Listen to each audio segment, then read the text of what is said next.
Wafatnya Khadijah binti Khuwailid oleh Fathia Sabrina Mustaqim dan Mahardianti Permata Putri Nugroho kelas 7A.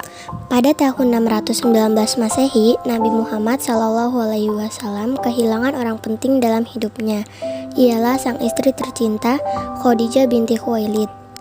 Air mata Rasulullah tidak dapat terbendung manakala Khadijah menutup kedua mata untuk selama-lamanya. Khadijah meninggal dunia di usia 65 tahun. Sejak wahyu pertama turun sampai Nabi Muhammad menampakkan dakwahnya di hadapan kaum Quraisy, Khadijah selalu berada di sisi beliau, menjadi istri soleha sekaligus menjadi pendukung nomor satu Nabi dikala suka dan duka. Sebelum menikah dengan Nabi, Khadijah merupakan saudagar kaya raya di Mekah.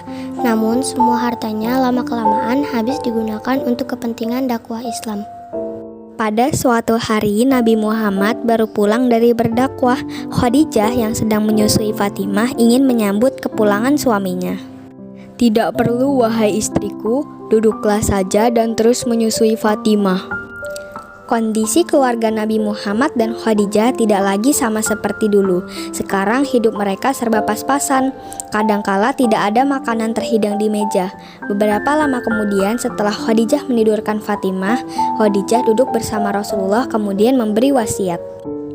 "Wahai Nabi, seandainya aku meninggal lebih dulu, sedangkan perjuanganmu ini belum selesai, jika engkau hendak menyeberangi lautan ataupun sungai, namun tidak ada rakit atau jembatan, maka kalilah lubang kuburku. Ambillah tulang belulangku untuk engkau jadikan jembatan supaya engkau dapat melanjutkan dakwahmu." Nabi Muhammad tidak dapat berkata-kata. Beliau sangat tersentuh dengan niat baik istrinya. Selama hidup bersama dengan Khadijah, Nabi menjadi suami yang paling beruntung. Khadijah tidak pernah mengeluh, bahkan ketika mereka harus hidup menderita akibat pemboikotan kaum Quraisy.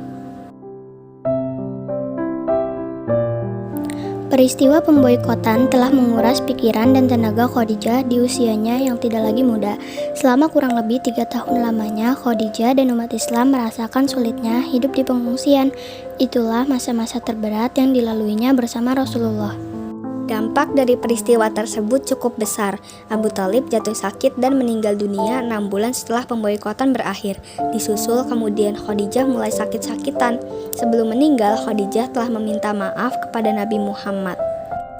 "Wahai suamiku, maafkan aku jika selama menjadi istri aku belum berbakti sepenuhnya. Lebih dari itu ya Khadijah, engkau telah mendukung dakwah Islam sepenuhnya." Nabi Muhammad dan Fatimah secara bergantian mendampingi Khadijah di masa-masa terakhirnya. Ketika merasa waktunya sudah tidak lama lagi, Khadijah memanggil Fatimah. "Wahai Fatimah anakku, sebentar lagi bunda akan pergi. Aku mohon jangan berkata seperti itu. Apa yang bunda butuhkan akan aku siapkan.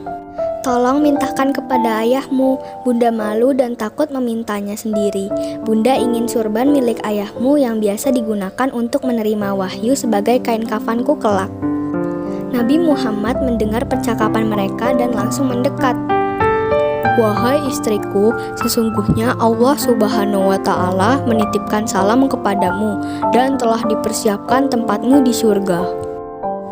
Tak lama kemudian, Khadijah menghembuskan nafas terakhirnya. Lalu Nabi mendekap tubuh istrinya dengan perasaan sedih yang teramat sangat. Semua orang yang menyaksikan kepergian Khadijah merasakan hal yang sama dengan Nabi. Tepatnya pada hari ke-11 bulan Ramadan, tahun ke-10 kenabian, Khadijah binti Khuwailid berpulang ke rahmatullah.